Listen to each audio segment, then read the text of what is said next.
এই যে দেখুন, আজকে আমি ডোমর পেরে নিয়ে এসেছি। আমার ডোমর দেখে বুঝতে পারছেন যে অনেক কাদা পানি, যেহেতু বৃষ্টি হয়েছে চারিপাশে কাদা, তারপরও ডোমর খাওয়ার জন্য আমি ডোমর পেরে নিয়ে এসেছি। ডোমরগুলো আমি ভালো করে ধুয়ে তারপরে কাটবো। এই যে দেখুন, কাদা লেগে আছে, পানি এর মধ্যেই কিন্তু আমি ডোমর পেরে নিয়ে এসেছি। তাহলে ভাবুন ডোমর আমার কত পছন্দের। আর এই যে এখানে বতকের মাংস আছে, সেটা রান্না করা হবে, পাতি হাঁসের মাংস। আর এই যে মেয়েদের জন্য ঢেঁড়স ভাজি করা হবে। তো দেখতে থাকুন আজকে পুরো ভিডিওটা। আসসালামু আলাইকুম সবাইকে কেমন আছেন? এই যে দেখুন, আমার ডোমর কিন্তু আমি সুন্দর করে ধুয়ে নিয়েছি। আর ডোমরগুলো এতই জালি, দেখে মনে হচ্ছে এখনই খেয়ে ফেলি। এই দেখুন, আর এই পাশে আমার তরকারি ধুচ্ছিলাম আমি সব। এই পাশে আমার মা হচ্ছে এই যে বাদাম ভাজতে লেগেছে। এই যে বাদামগুলো ভাজা হচ্ছে, আর তার ফাঁকে তরকারিগুলো আমি কেটে নিই। দেখতে থাকুন পুরো ভিডিওটা।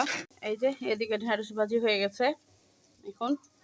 আর এই তো মাংস চাপিয়ে দিয়েছি। এই জন্য দেখুন, পেঁয়াজ, কাঠ, এলাচ, ছোট এলাচ, বড় এলাচ, তারপরে তেজপাতা সব দিয়ে দিচ্ছি পেস্টটা।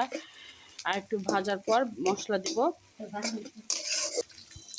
এই তো বাকি মশলাগুলো দিয়ে দিয়েছি। এখানে আদা বাটা দিয়েছি 1 চামচ, রসুন বাটা 1 চামচের বেশি দিয়েছি, আর জিরা বাটা 1 চামচ দিয়েছি।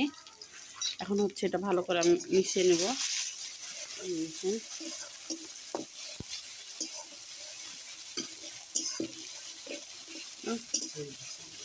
এখন এই যে হলুদ দিয়ে দিলাম,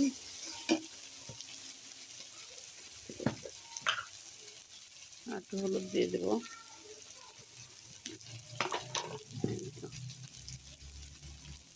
লবণ দিয়ে দিলাম,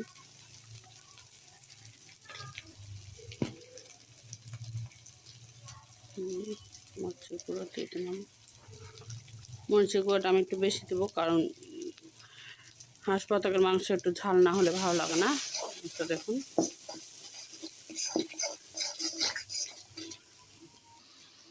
এই তো দেখুন আমার তেল কিন্তু ছড়িয়ে গেছে, মশলাটা কিন্তু কষানো হয়ে গেছে। এখন আমি মাংসগুলো দিয়ে দেবো।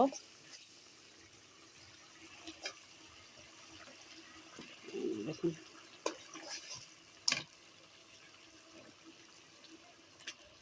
মাংসগুলো কিন্তু দিয়ে দিলাম।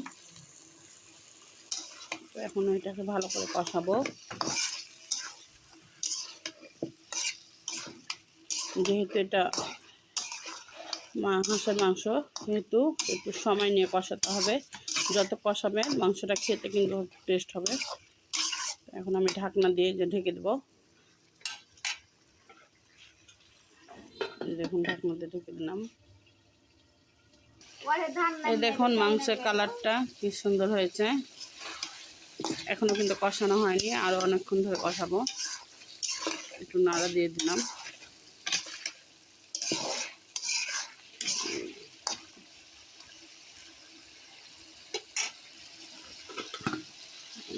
ঢাকা দিয়ে দেবো।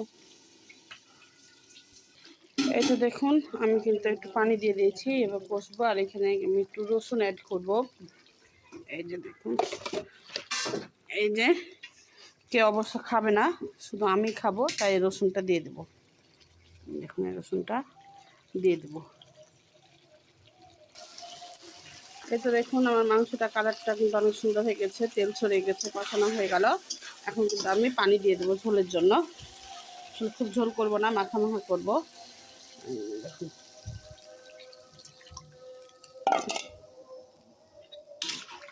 দিয়ে দেবো।